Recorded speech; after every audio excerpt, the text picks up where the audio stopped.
Minha esperança é tua palavra que jamais desamparou aquele que busca a tua face e quer. Diga para ele, igreja: viver para ti, pensar só em ti.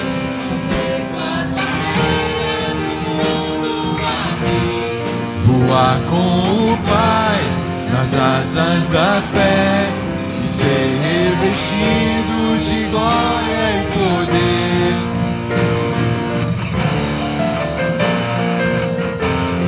Te amo, Senhor. Te amamos, Senhor.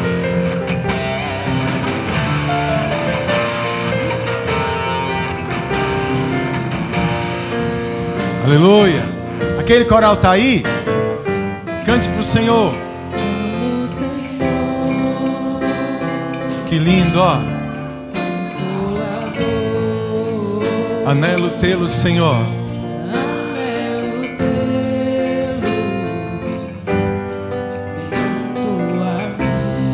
Qual é a sua esperança? Diga. Minha esperança é tua palavra que jamais desampara. Desamparou aquele que busca a tua face e quer. Diga para ele o que é que você quer. Viver para ti, pensar só em ti, romper com as barreiras do mundo aqui, voar com o Pai nas asas da fé e ser revestido de glória e poder. Viver Para ti, só em ti, voar com o Pai nas asas da fé e ser revestido de glória e poder. Ame o Senhor, adore ao Senhor, glorifique ao Senhor. Eu te amo, Senhor Jesus. Receba a adoração da tua igreja, Jesus. Aleluia. Cante, igreja, viver para ti.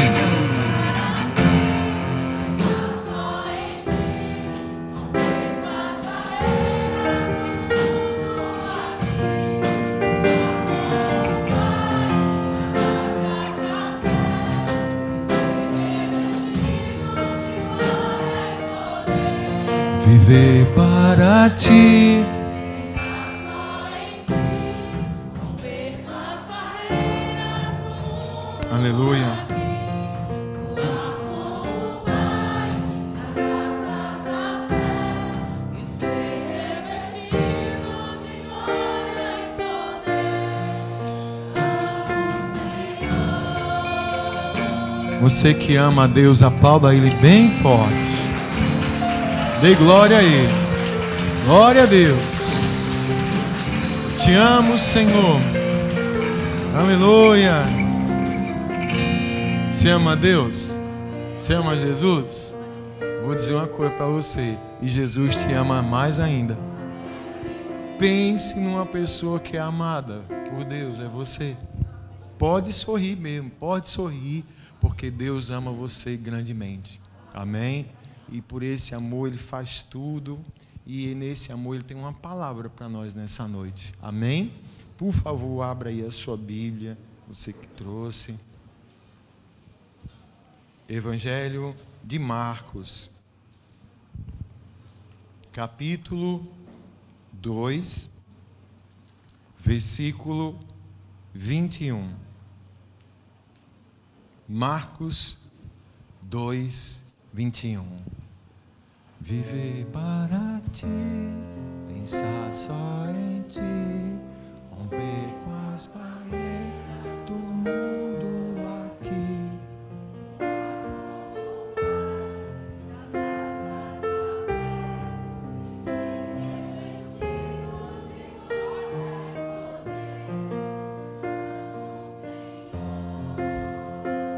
Está ouvindo isso, Jesus? É a tua igreja.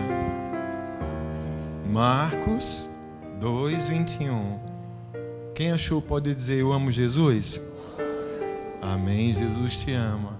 A palavra diz assim: ninguém põe remendo de pano novo em roupa velha, pois o remendo forçará a roupa, tornando pior o rasgo.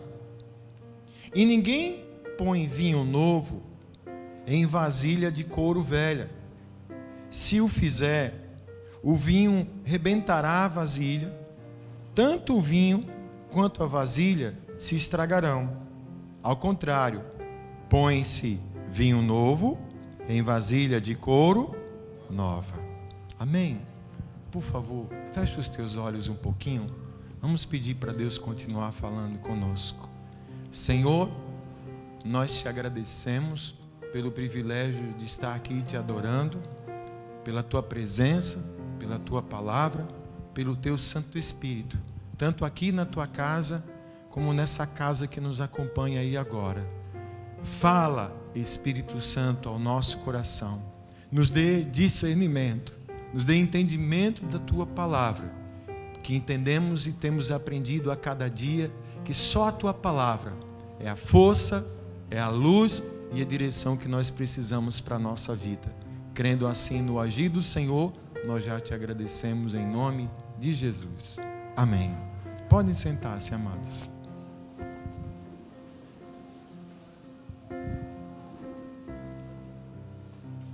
Amém? Então, Deus ama você. Deus ama cada um de nós. Jesus Cristo, quando Ele veio ao mundo, Ele veio com uma missão muito especial. Depois de um contexto complicado, que o mundo estava meio perdido, desvirtuado dos propósitos de Deus, daquilo que Deus esperava desse mundo, né? Num mundo onde não tinha muita esperança, num mundo onde não tinha muita perspectiva de melhora, um mundo que, aliás, estava praticamente que condenado a perecer. Jesus Cristo, a solução definitiva de Deus para a salvação da humanidade, Ele vem. E com a sua chegada nessa terra, Ele vem trazer o Evangelho. E o que é o Evangelho?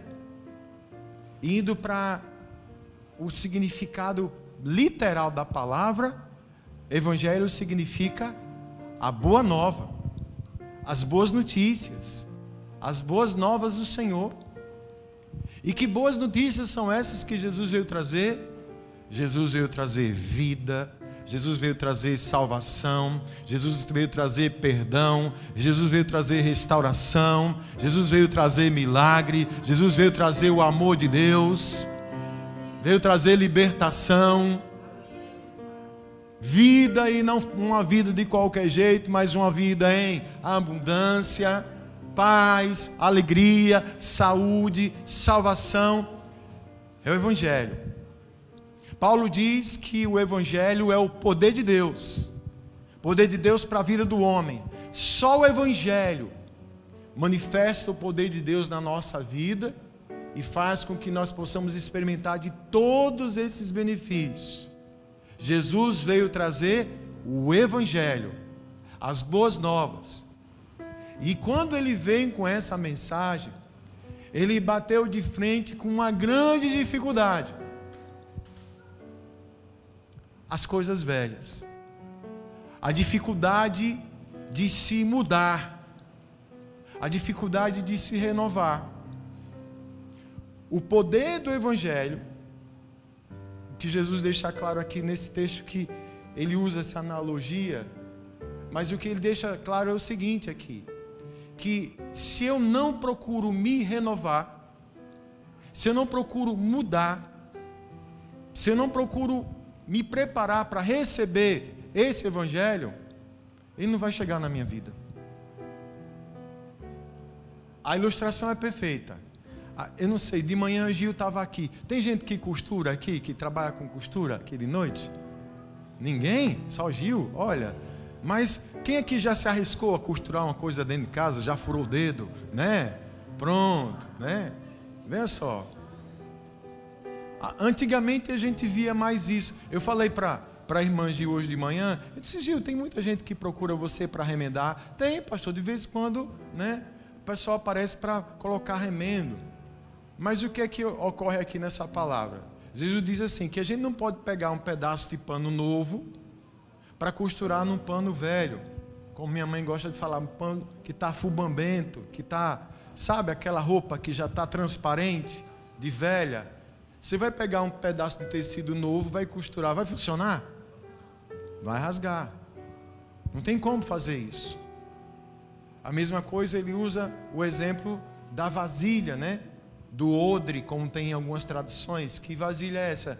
Era uma vasilha que era feita de couro de animal, às vezes, ou de carneiro, ou de boi mesmo, que antigamente garrafas de vidro eram muito raras, então as pessoas colocavam vinho dentro dessas vasilhas de couro.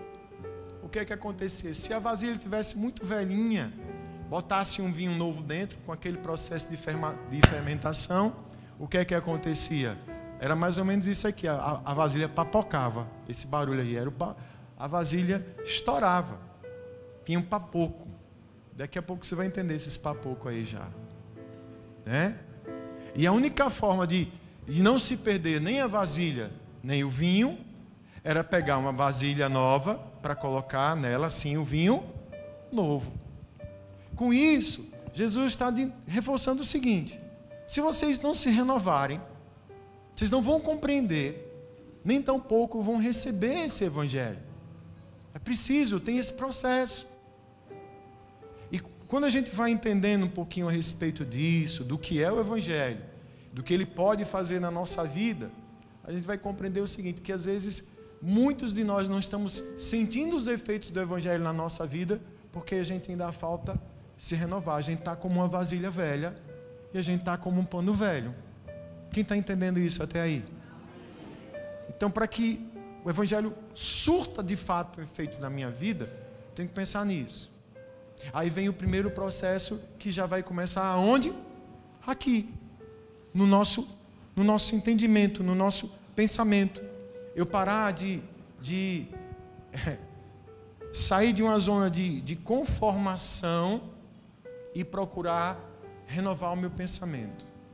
Romanos 12, capítulo 2 vai dizer: não se amoldem ao padrão desse mundo, mas transformem-se pela renovação da sua mente, para que sejam capazes de experimentar e comprovar a boa, agradável e perfeita vontade de Deus. Então, para que eu comece esse processo de receber o evangelho, essas boas novas trabalhem na minha vida, eu não posso me conformar, me amoldar. O que é se conformar? É assumir a forma do mundo. Porque veja só, há um poder gigantesco de influência no mundo. E o que é o mundo? Os padrões que a gente vê fora da igreja, fora da palavra de Deus. O mundo prega status, o mundo prega posição social, o mundo prega mais valores pelas coisas do que valores pelas pessoas. O mundo diz que o mais importante é você ter do que você ser. E muitas vezes estamos chegando para Cristo, mas nossa cabeça ainda está lá no mundo, ainda está formatada com o padrão do mundo. E eu só vou poder receber o evangelho quando eu começo a trabalhar na minha mente, começar a rever os meus pensamentos e entender que só com a minha mente renovada eu vou poder não só experimentar, mas comprovar que a vontade de Deus, ela é boa, perfeita e agradável para a minha vida. O mundo tem muita coisa boa para oferecer para o homem? Tem, mas nada se compara ao melhor que só Deus tem para a nossa vida. Entendeu? Mas isso eu tenho que trabalhar aqui. Porque no mundo, no mundo é totalmente inverso àquilo que Deus tem para a nossa vida. E eu não posso querer me aproximar de Deus e a minha cabeça ainda está formatada no pensamento do mundo. Você entende isso? Se eu não mudo o meu pensamento, se eu não começo a trabalhar na minha forma de interpretar essas coisas, o evangelho ele não vai surtir efeito. É aquela coisa, não, porque tem que ser assim, porque tem que ser desse jeito, sabe? Aquela frase perigosa, gente, todo mundo está fazendo isso. E desde quando o que todo mundo faz é a vontade de Deus?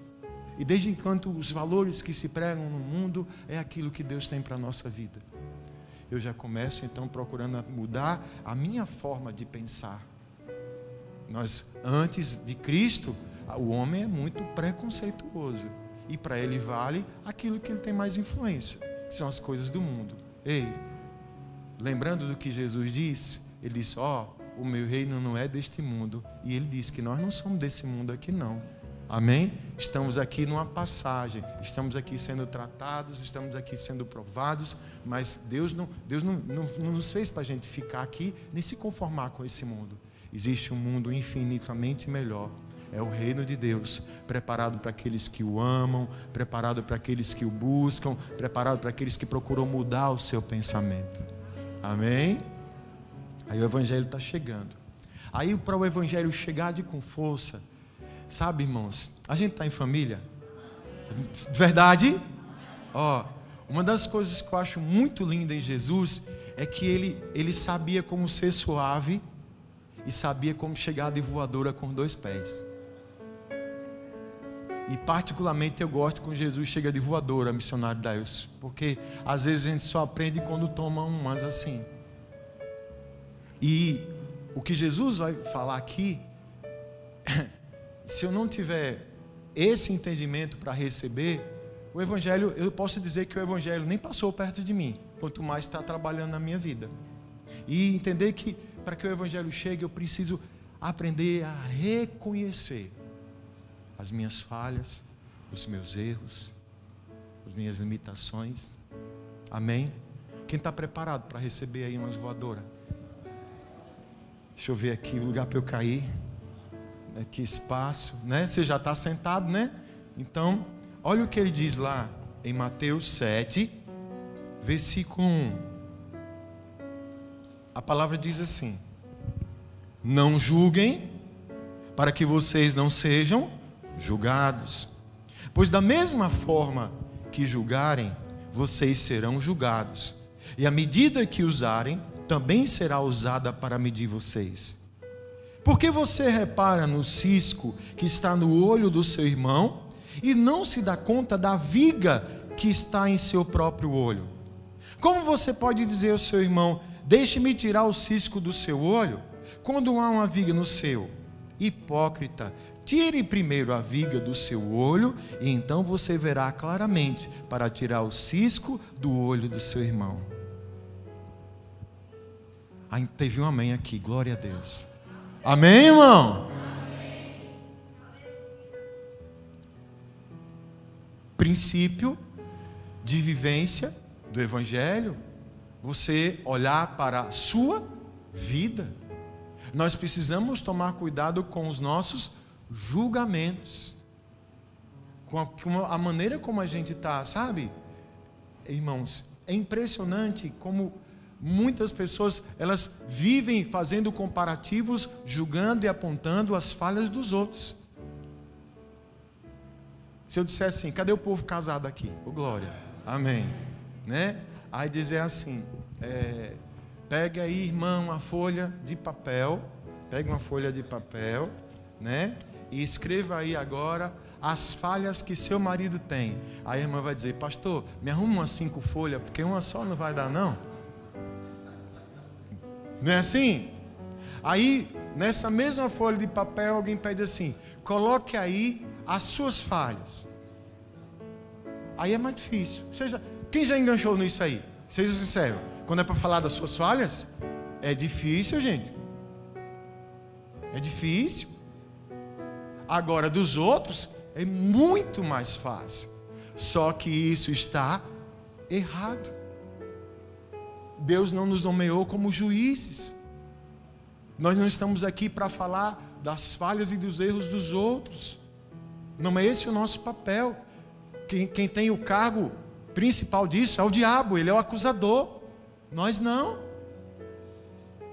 Às vezes eu ouço, às vezes está chegando o período de batismo, eu já ouvi muitas pessoas dizer assim: eu não vou me batizar agora, porque fulano, Chiquinho de Doquinha de Francisquinho, das Percatinha, se batizou e vive na gandaia. E ser que nem ele eu não quero não. Peraí. Aonde é que nós estamos baseando a nossa vida? Para quem nós estamos olhando? Vale lembrar que assim como fulano, como eu e como você, Deus está anotando tudinho na nossa fatura. E pode ter certeza de que tudo que a gente fizer, nós vamos prestar contas. Então, antes de eu pensar em julgar as falhas dos outros, para eu viver esse evangelho, eu tenho que primeiro olhar para a minha vida, tirar o cisco, não, a trave que está nos meus olhos. Muitas pessoas, elas têm dificuldade de se renovar, de mudar, porque elas vivem com essas traves nos olhos, onde elas só são capazes de enxergar os problemas, os defeitos dos outros, mas não conseguem enxergar em si. Foi isso que Jesus falou. E para viver o evangelho, eu tenho que ser humilde, como Jesus foi. Reconhecer que eu não sou essas Coca-Cola toda. Reconhecer que eu falho, que eu erro. Às vezes, de repente, eu me pego falando mal do meu irmão. De repente, eu me pego fazendo uma besteira, julgando e criticando. Onde a minha vida muitas vezes está precisando de tanto reparo, só que eu não consigo olhar. O evangelho não impacta desse jeito. Quem está entendendo isso? Amém, irmãos? Então, primeiro, reconhecer isso. Princípio da humildade. Primeiro, até para poder ajudar alguém. Mas, pastor, a pessoa, ela está no erro. A pessoa, ela está realmente fazendo muita coisa errada. Eu queria ajudar a pessoa. Nós vamos ajudar, na medida que a gente primeiro cuidar também da nossa vida. Jesus disse: primeiro tire o cisco atrás do seu, para que você enxergue claramente, para depois você ajudar o seu irmão. Amém, irmão? Você quer o evangelho na sua vida? Aí vem um outro ponto que vai fazer com que a gente entenda muitas coisas. Quer ver? Às vezes, aquela coisa de observar ainda o outro. A gente olha assim: rapaz, fulano, o ciclano, o irmãozinho, está há tanto tempo na igreja, mas eu não vejo uma melhora, não vejo, sabe, as coisas só complicadas, mas ora tanto, mas não perde um culto, não faz isso, sabe? Com uma observação humana, desde que a gente faz assim uma leitura humana, a gente fica questionando. Nós só vamos entender por que esse fenômeno acontece quando a gente vai procurar compreender como é que Deus enxerga a nossa vida. Deus, ele não está olhando para a nossa aparência. Deus, ele não está olhando para os nossos rituais tradicionais de vir para a igreja todo domingo, de estar orando toda hora, de estar jejuando. Não. Deus, ele está muito, mas muito atento ao nosso coração. E para se viver o evangelho, o meu coração tem que ser todo do Senhor. Eu tenho que de fato estar no Senhor. Jesus, ele fala algo que Isaías profetizou quase 600 anos antes a respeito desse fenômeno que já acontecia lá em Isaías, acontecia no tempo de Cristo e infelizmente ainda acontece hoje. Isaías 29:13 diz o seguinte: o Senhor diz: esse povo se aproxima de mim com a boca e me honra com os lábios, mas o seu coração está longe de mim. A adoração que me prestam só é feita de regras ensinadas por homens. O corpo está presente, mas o coração está distante. Só se vive o Evangelho quando o nosso coração se entrega por inteiro ao Senhor Jesus Cristo. Tem um dos momentos que eu acho, amados, isso é aterrorizante.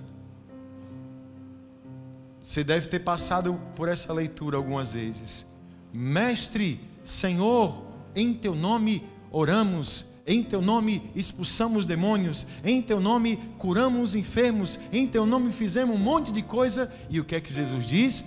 Se a parte de mim que eu não conheço vocês não. Todos vocês que praticam a iniquidade.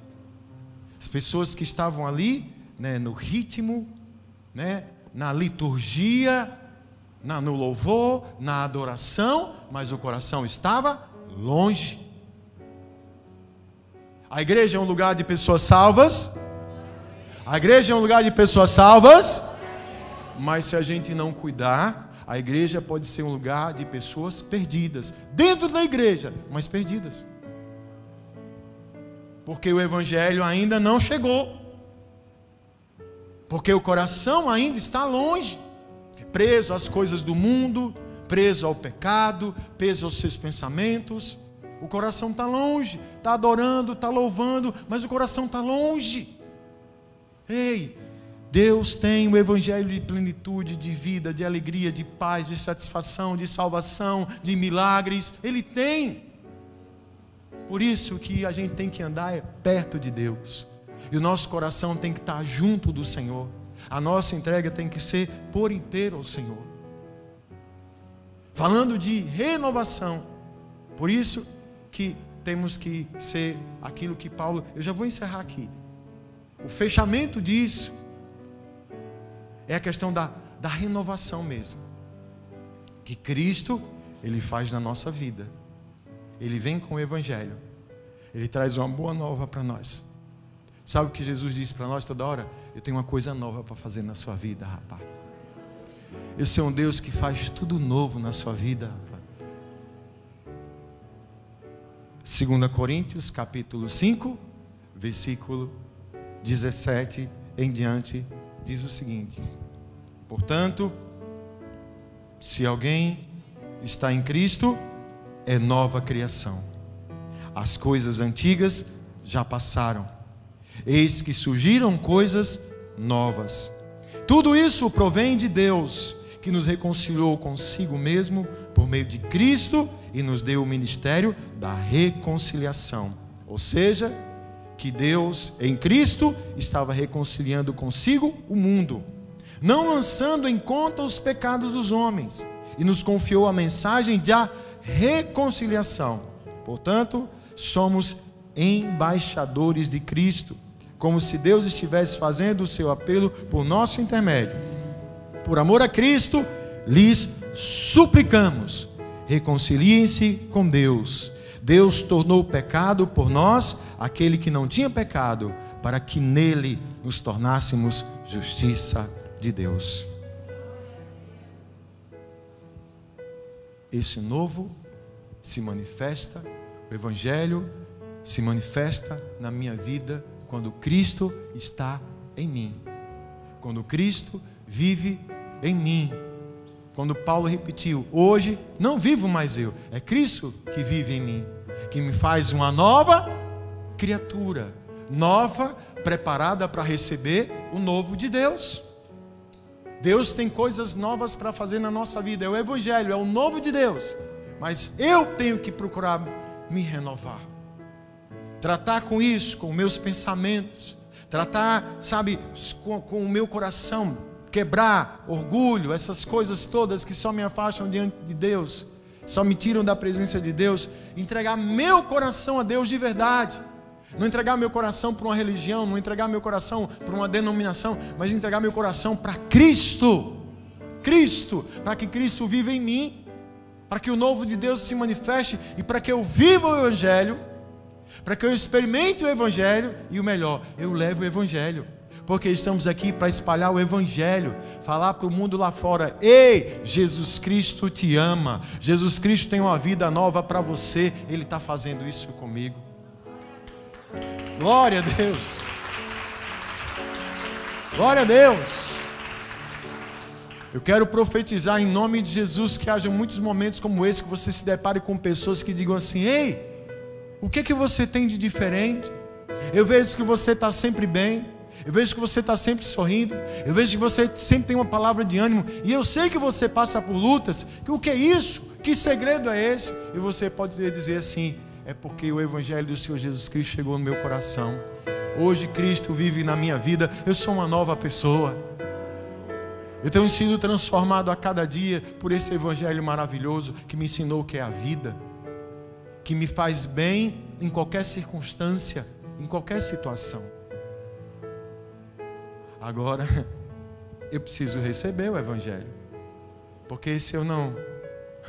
Eu falei isso de manhã, não sei porque o povo riu, mas veio assim na hora, né? O que é que acontece com uma coisa nova numa vasilha velha?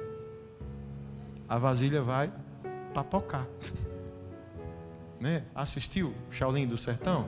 As pessoas papocam, meu filho, as pessoas papocam, né? E no nosso caso aqui, o papoco é mais feio, porque, fala bem no nordestinês, vai papocar no inferno, porque sem Cristo é condenação. Então Cristo nos faz vasos novos, para que o seu Evangelho entre na nossa vida, porque ele vai fermentar, amém? Ele vai distender, ele vai tratar, vai até doer, irmãos, mas vai ser para o nosso bem. É o novo de Deus trabalhando na nossa vida. O Evangelho é a coisa mais linda que tem da nossa vida. O Evangelho verdadeiro é a mensagem mais poderosa do universo. Mas não é um Evangelho que muitas vezes o mundo quer vender de facilidades, de vantagens. Não, é o Evangelho de salvação, Evangelho de vida, um Evangelho que vem para transformar. E eu não posso recebê-lo nem como uma vasilha velha, nem como um pano velho, porque Deus me ama, Deus ama você, e nós precisamos nos renovar para isso. Só vive o Evangelho quem está preparado para receber o Evangelho na sua vida. E o Evangelho é isso, sabe? É renovar a mente, é reconhecer suas falhas, é quebrar o orgulho, é se entregar por inteiro a Jesus, é confiar nesse Deus e ser uma nova criatura. É fácil isso? É nada. Mas só se vive o Evangelho através de renúncias, através de posicionamentos e de sacrifício que a gente faz. Eu quero dizer para você, em nome de Jesus, que hoje você é uma pessoa bem melhor do que você era ontem. E amanhã você vai estar bem melhor do que você está hoje. A cada dia Deus vai se renovando e vai renovando a sua vida. Novas criaturas precisamos ser, para que a gente viva o Evangelho de Deus. O Evangelho, eu vou dizer, é saúde, é paz, é prosperidade, é vida, é milagre, é perdão, é restauração, é cura, é salvação, é a boa nova do Senhor Jesus para a sua vida. Você quer esse Evangelho? Seja uma nova criatura no nome de Jesus. Glória a Deus. Glória a Deus. Você fica em pé um pouquinho comigo, por favor.